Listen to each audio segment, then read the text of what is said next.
So some other important things that we want to talk about over the next 88 to 89 days through our social media channels, through call-in podcasts that we're going to start next week. Right. So that you can actually call and just ask the questions yourself. Yes. And it's no holds.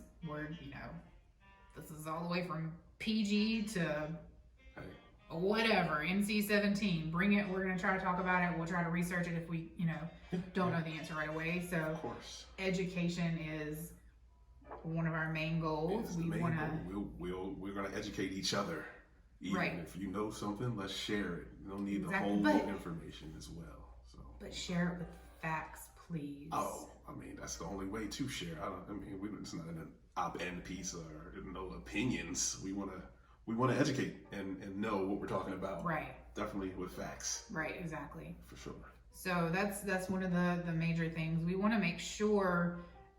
Because I just reminded myself actually while I was building part of our website. I'm almost 38. I don't remember a lot of social studies. I'm not sure if you do, but that was quite a while ago for me. Mm-hmm. I kind of forgot that the House of Representatives person that you vote in is who votes yes or no on some really important topics for the country. This is true. I was adding, can we go ahead and say names now? It's on our site. So I was adding in House of Representatives Lee Zachary, who is currently in the House and up for re-election in November on the North Carolina ballot for that district, which that district is covering Forsyth and part of Yadkin County. Mr. Zachary has a colorful voting history. I saw you. He voted no towards the same-sex bathrooms. So he voted yes, keep it same-sex, no for the transgender. So he's not very progressive. He voted no on some of the abortion changes that were out there, which for women, I am very pro your body, pro your choice. I never want to push my own agenda on anyone, but I don't want someone in office that's going to try to push that agenda on me. Right. So that's that educating and knowing who's in there. We need the right to choose. I am personally chairwoman of one of our union's women's rights group, and it's 2020, people. Right. I think a woman should be able to make choices related to her body. Shouldn't have an old white man determining that. Exactly. So it's important to look at their voting history if they've been in office, if they've been in a House seat, for 5, 10, 15 years. Some of these people have been here for 20 plus years. They're just career politicians that, Do you really know what they voted yes or no for and how they're affecting your life? Exactly. We directly can affect that. We can directly change healthcare. It's everything that's important to the individual in your own block, street, community, neighborhood. Yeah, it's important to understand who these people are in positions of power. And how long they're there. What terms, what their terms are. When is it time to try to get them out of there, or what power do they hold? What are their duties and responsibilities? What's a comptroller?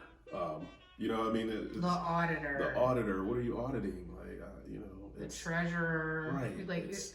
All these offices that people run for and just get, just float under the radar. And because so many of them run unopposed. Right. So let's jump on that for a second. Forsyth County. So Forsyth County now has some write-in candidates for some pretty important positions. Right. We have one for the East Ward. Michael Banner is now a write-in candidate for city council for the East Ward. His opponent, Annette Scipio, was running unopposed until this week when he got his signatures.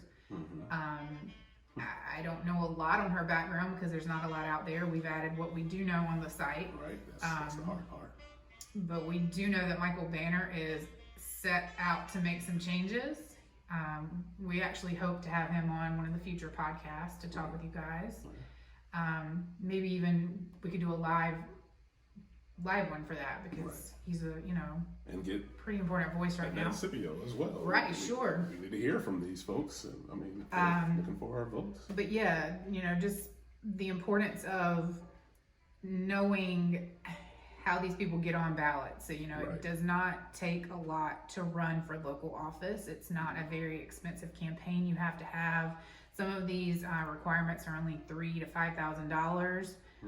I know everybody doesn't have that in their back pocket, but you can get community donations. So it's about run. I mean, if you're in the community and you want to make change in the community, get involved in the community, and you never know. I mean, it's like you said, it's not that difficult, and especially if you have platforms and you have the ability to reach out to organizations, you'd be surprised who would either be in support of you moving, fall in line with what you're doing, and fall in line with the platform you want to stand on.